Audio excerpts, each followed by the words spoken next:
Hi, this is Cory from CoryBakerFilmmaker.com, and today I want to talk about The Greatest Showman, written by Bill Condon and Jenny Bicks, and directed by Michael Gracey.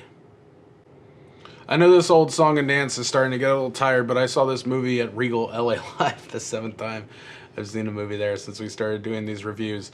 Same old, nothing unusual to speak of. I will say this, for those people who are thinking about catching a movie at Regal LA Live, I would strongly suggest always looking to see if anything is going on at LA Live at the time.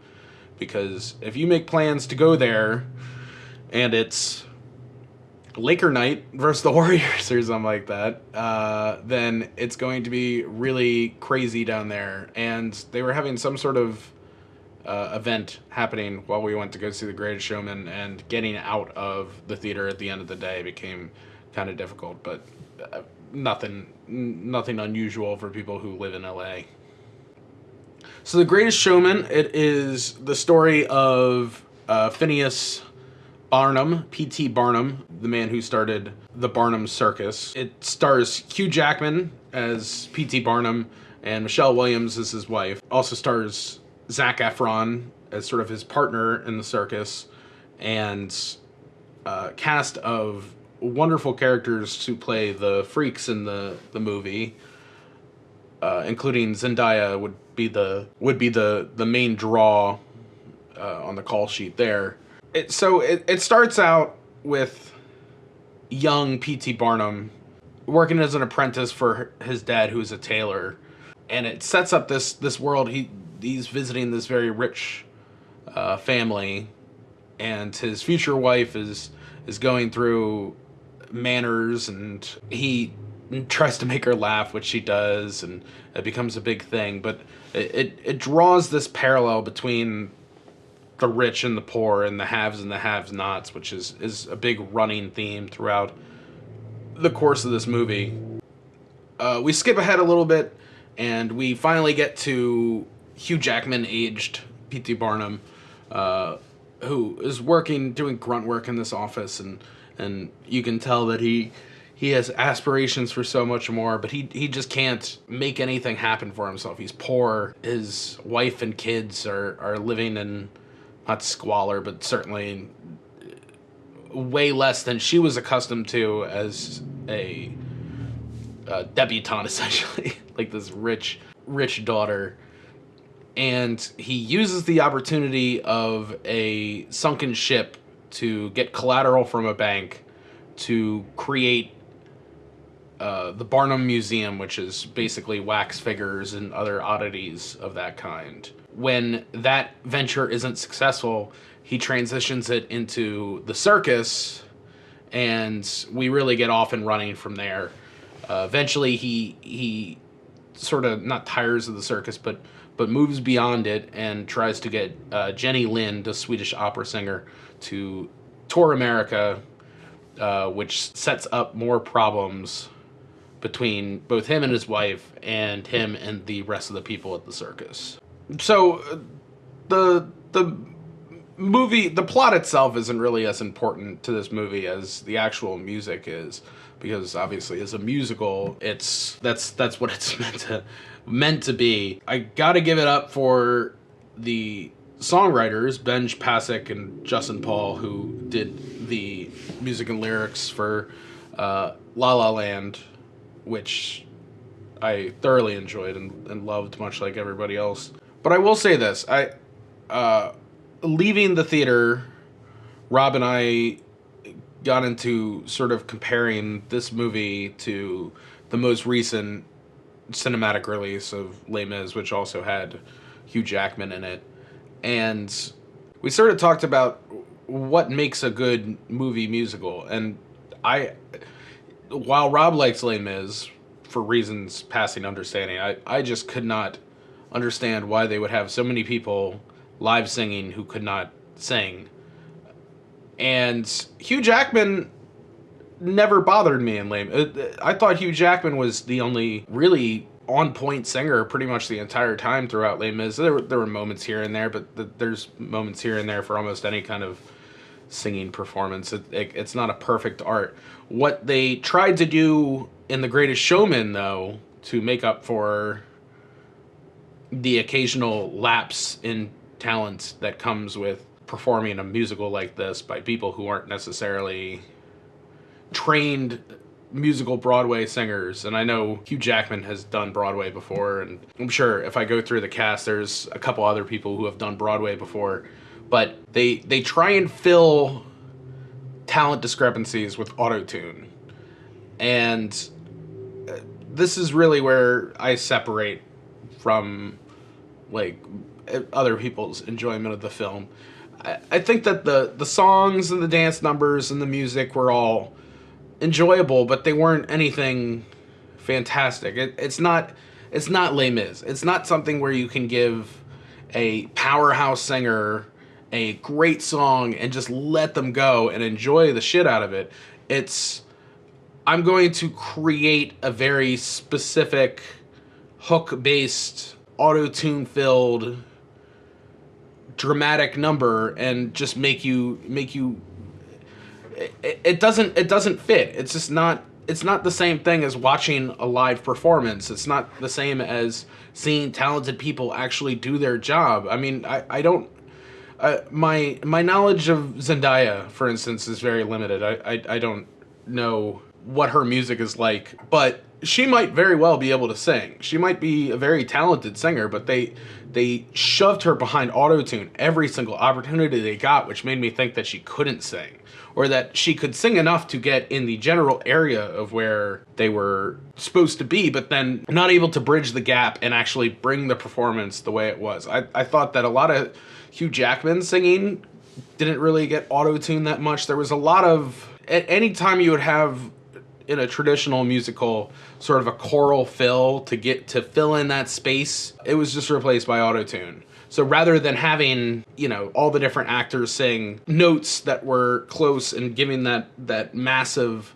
like anytime you hear in a musical the like when like, and everybody is just a little bit off, but the combination of all those things makes it sound like a big, huge, filling auditory experience. It's not the same when you're just having everybody in the same place trying to fill it with auto-tune. It just sounds weird and unnatural. Furthermore, I didn't understand why. I mean, nobody's made a movie about P.T. Barnum up until this point, and maybe it's because there isn't really the story to tell as much as you think, but I mean, like, the history of P.T. Barnum is not the way that they set it forth in this movie, and I there's many times throughout the watching of this movie where I just sort of said, I kind of wish they had just made a P.T. Barnum biopic rather than this movie. I mean, it's a lot of fun. Let me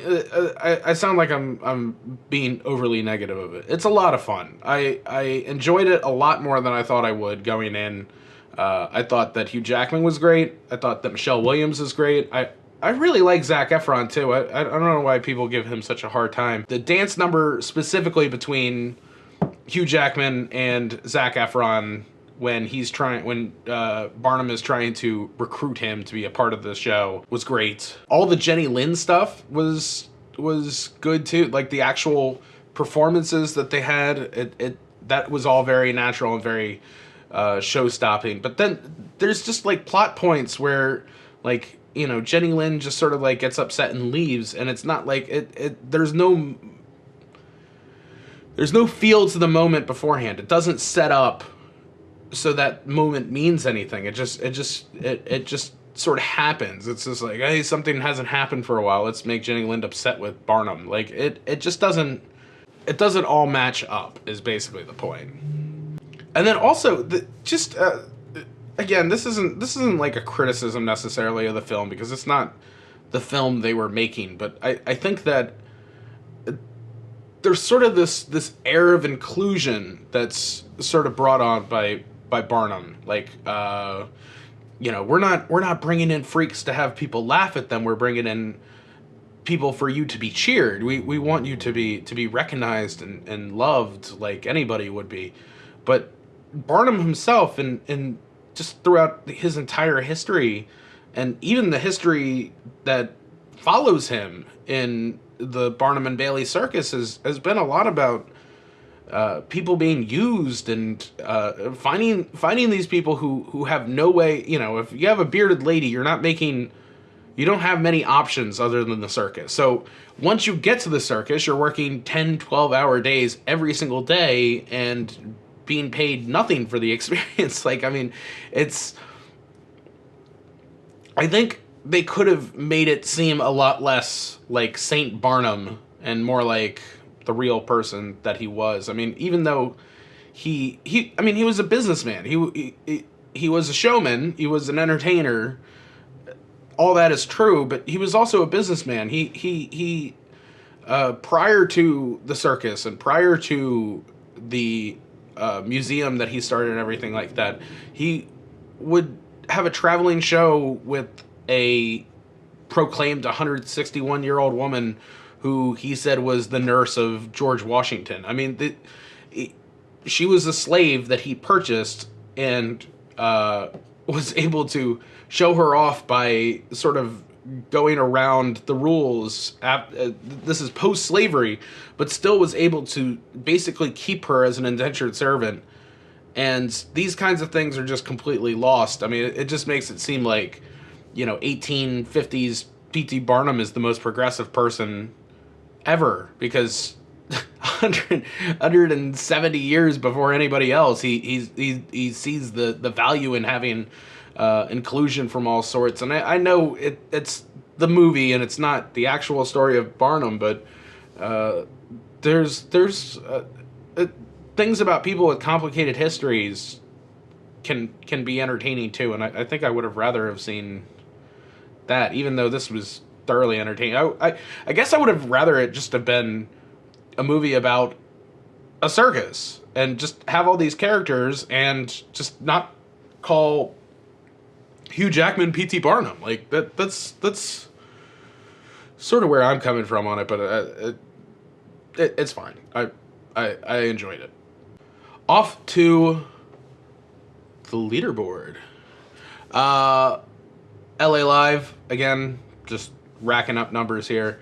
I'm waiting for the day here in 2018 where they finally open up the Alamo Drafthouse in downtown, because I imagine that the only thing that's really going to threaten Regal's dominance on this chart is Alamo Drafthouse. And onto the main leaderboard, the movie leaderboard.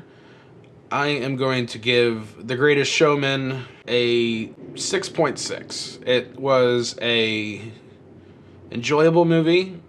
It certainly had its faults. I don't imagine that this one is going to stand the test of time as much as even La La Land will. I think La La Land will be remembered very fondly, whereas this one will just sort of fall off to the side. It's not the second coming of Les Mis, that's for sure. It's not the next great musical.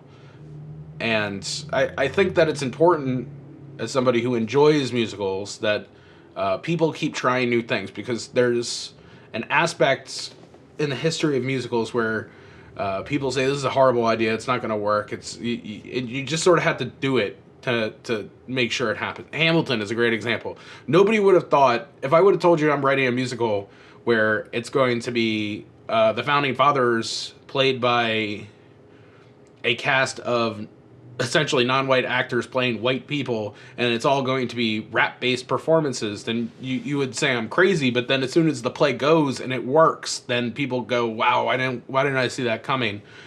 And I hope that this was the opportunity for the people in charge of making musicals to say, okay, auto-tune does not work as a means of making musicals in 2018, and hopefully we just avoid that whole thing in the future.